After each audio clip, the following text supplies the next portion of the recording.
விக்கிரவாண்டி தொகுதி நாம் தமிழர் கட்சி வேட்பாளர் அபிநயாவை ஆதரித்து அக்கட்சியின் தலைமை ஒருங்கிணைப்பாளர் சீமான் திருவாமாத்தூரில் வாக்கு சேகரித்தார். அப்போது நியூஸ் 18 தமிழ்நாட்டிற்கு பிரத்யேக பேட்டியளித்த சீமான் 2026 நாம் தமிழர் கட்சியுடன் பல கட்சிகள் இணைய இருப்பதாக குறிப்பிட்டார்.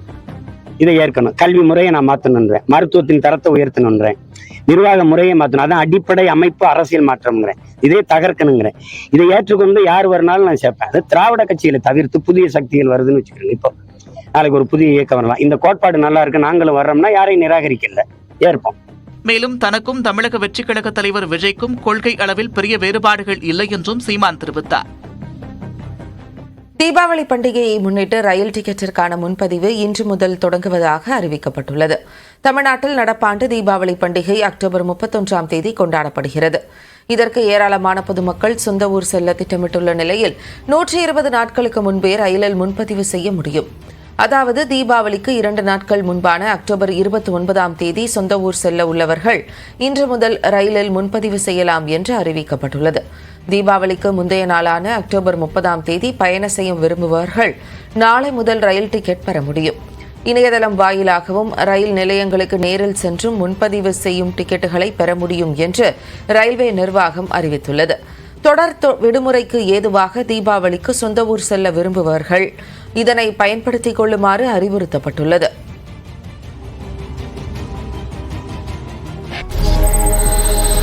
வேலூர் மாவட்டம் குடியாத்தம் அருகே கிணற்றில் தவறி விழுந்த பசுமாட்டை தீயணைப்புத் துறையினர் பாதுகாப்பாக மீட்டனர். டிபி பாளையம் கிராமத்தில் ஆனந்தன் என்பவர் தனது நிலத்தில் பசுமாடுகளை மேய்ச்சலுக்கு விட்டிருந்தார். அதில் ஒரு பசுமாடு எதிர்பாராத விதமாக கிணற்றில் விழுந்து தத்தளித்துக் கொண்டிருந்தது. தகவலறிந்து வந்த தீயணைப்புத் துறையினர் கிணற்றில் இறங்கி கயிறு கட்டி டிராக்டர் மூலம் மாட்டை பாதுகாப்பாக மீட்டனர்.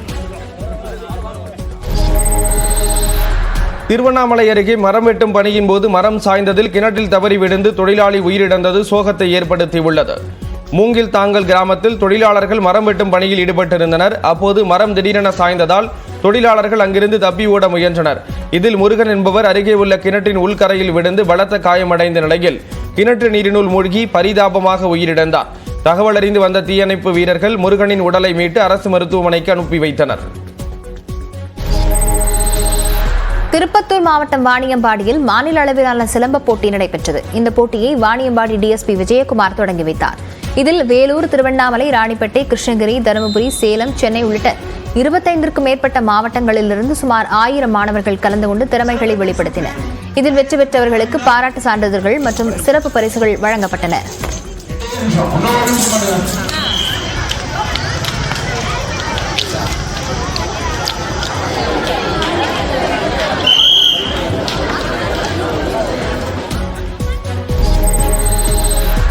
திண்டுக்கல் மாவட்டம் நத்தம் அருகே சாலை தடுப்பு சுவரில் சரக்கு வாகனம் மோதி விபத்துக்குள்ளான பதைபதைக்க வைக்கும் சிசிடிவி காட்சி வெளியாகியுள்ளது.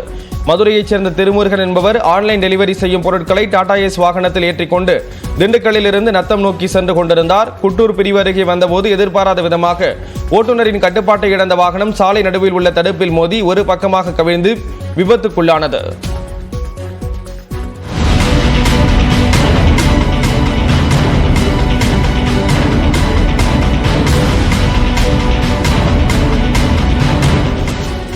இதில் வாகனத்தை ஓட்டி வந்த திருமுருகனுக்கு நெற்றி மற்றும் மூக்கு பகுதியில் சிறிய அளவில் காயம் ஏற்பட்டது.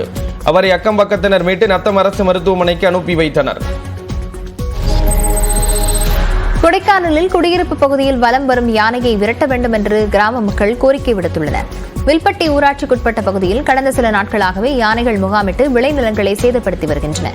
இந்நிலையில் அதிகாலை வேளையில் பேத்துப்பாறை வீதிகளில் ஒற்றை யானை வலம் வந்தது. இதனால் அதிகாலையில் அன்றாட பணிகளுக்கு செல்லும் பொதுமக்கள் மற்றும் விவசாயிகள் அச்சமடைந்து வீடுகளிலேயே முடங்கினர். குடியிருப்பு பகுதியில் முகாமிட்டுள்ள யானைகளை அடர்ந்த வனப்பகுதிக்கு விரட்ட வேண்டும் என்று அப்பகுதி மக்கள் கோரிக்கை விடுத்துள்ளனர். கரூர் மாவட்டம் மாயனூர் காவிரிக்கரையில் மீன்கள் விற்பனை களை கட்டியது. மாயனூர் காவிரி ஆற்றின் கதவணை பகுதியில் வளர்க்கப்படும் மீன்களை மீனவர்கள் வலை வீசி பிடித்து வருகின்றனர்.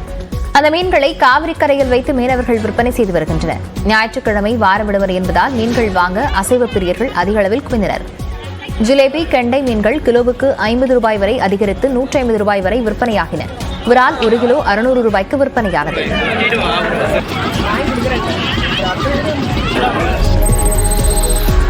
திண்டுக்கல் மாவட்டம் வத்தலகுண்டு காவல் நிலையத்தில் திடீரென வெடி வெடித்ததால் போலீசார் அலறியடித்து வெளியே ஓடினர். காவல் நிலையத்தின் மேல் மாடியில் பாதுகாப்பு கிட்டங்கி அறையில் இருந்த வெடி திடீரென வெடித்தது. அப்போது கரும்புகை சூழ்ந்ததால் காவலர்களும் பொதுமக்களும் வெளியேறினர். நிகழ்விடத்திற்கு வத்தலகுண்டுவிலிருந்து வந்த தீயணைப்பு வீரர்கள் தீயை அணைத்தனர். வெடி விபத்து எப்படி ஏற்பட்டது என போலீசார் தீவிர விசாரணை மேற்கொண்டு வருகிறார்கள். தொழிலதிபர் ஜிடி கோபாலகிருஷ்ணனின் மறைவையொட்டி அவரது குடும்பத்தினருக்கு அதிமுக பொதுச் செயலாளர் எடப்பாடி பழனிசாமி நேரில் ஆறுதல் தெரிவித்தார். கோவை மாவட்டம் பொள்ளாச்சியை சேர்ந்த தொழிலதிபரும் அதிமுக முன்னாள் அமைச்சர் செங்கோட்டையனின் சம்பந்தியுமான ஜிடி கோபாலகிருஷ்ணன் உடல்நலக்குறைவால் கடந்த 2 நாட்களுக்கு முன்பு உயிரிழந்தார். இந்நிலையில் மறைந்த கோபாலகிருஷ்ணனின் வீட்டிற்கு அதிமுக பொதுச் செயலாளர் எடப்பாடி பழனிசாமி நேரில் சென்று அவரது திருவுருவ படத்திற்கு மலர் தூவி மரியாதை செலுத்தினார்.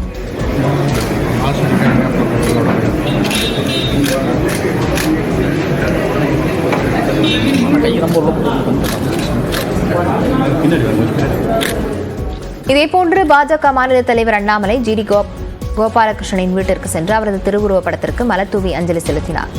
அவரது குடும்பத்தினருக்கு ஆறுதல் கூறினார். புதுக்கோட்டை மாவட்டம் ஆலங்குடி சுற்றுவட்டார கிராமங்களில் மொய் விருந்து விழா மீண்டும் களை கட்ட தொடங்கியுள்ளது. தஞ்சாவூர், புதுக்கோட்டை மாவட்டங்களில் ஆடி ஆவணி மாதங்களில் மொய் விருந்து விழா நடத்தப்பட்டு வருகிறது. கஜா புயல் மற்றும் கொரோனா பரவல் காரணமாக கடந்த சில ஆண்டுகளாக மொய் விருந்து விழா களை இழந்து காணப்பட்டது. இந்நிலையில் புதுக்கோட்டை மாவட்டம் கீரமங்கலம் சுற்றுவட்டார பகுதிகளில் இந்த ஆண்டு 1 மாதம் முன்பாக ஆனி மாதமே மொய் விருந்து விழாவை கொண்டாட தொடங்கியுள்ளனர். இந்த விருந்து விழாவிற்கு வருபவர்களுக்கு ஆட்டுக்கறி பரிமாறி உபசரித்தனர். என்னை பொறுத்த வரைக்கும் நான் ஒரு வீடு கட்டணும், நான் வீடு கட்டிக்குவேன். இது மற்ற மாதிரி என்ன மாதிரி இதை விட்டு இன்னும் ஒரு 12 பேர் என்னோட கூட்டணியில் வைக்கிறாங்க. அவங்க இடம் வாங்குவாங்க, ஒருத்தர் அவங்க பிள்ளைகளுக்கு கல்யாணம் பண்ணுவாங்க. இதனால பலன் எல்லாரும் பலன் தான். இனி வருங்காலத்தில் இது படிப்படியா இனியும் நல்லா வரும்னு நாங்கள் நினைக்கிறோம். குறைஞ்சது இன்னைக்கு 1 கோடி ரூபாய்க்கு குறையாது. 1 கோடி ரூபாய்க்கு மேலே தான் எல்லாருக்கும் வரும். எனக்கு ஒரு 25 லட்ச ரூபா வரும். என்ன மாதிரி இன்னும் 10 பேர் வைக்கிறாங்க. முதலியார்குப்பம் படகு குழாமில் புதிய வகையான 2 படகுகள் அறிமுகம் செய்யப்பட்டுள்ளன. சென்னை புதுச்சேரி இடையிலான கிழக்கு கடற்கரை சாலையில் அமைந்துள்ள முதலியார்குப்பம் படகு குழாமில் ஏராளமான சுற்றுலா பயணிகள் வருகை தருகின்றனர். விடுமுறை நாட்களில் கூட்ட நெரிசல் காணப்படுவதால் தமிழ்நாடு சுற்றுலா வளர்ச்சிக் கழகம் சுற்றுலா பயணிகளின் கவனத்தை ஈர்க்கும் வகையில் டிஸ்கோ படகு மற்றும் பனானா படகு ஆகியவற்றை அறிமுகப்படுத்தியுள்ளது.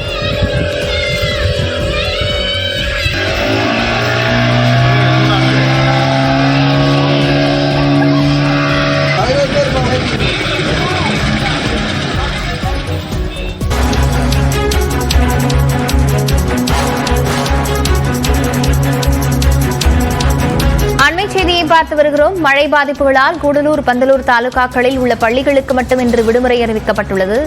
இது தொடர்பான விவரங்களுடன் செய்தியாளர் ஐயாசாமி இணைந்திருக்கிறார். ஐயாசாமி, மீட்பு பணிகள் எந்த நிலையில் இருக்கின்றன? அதே போல இன்றைக்கு பள்ளிக்கு மட்டும் விடுமுறை அறிவிக்கப்பட்டிருக்கிறது. விவரங்களை பதிவு செய்யலாம்.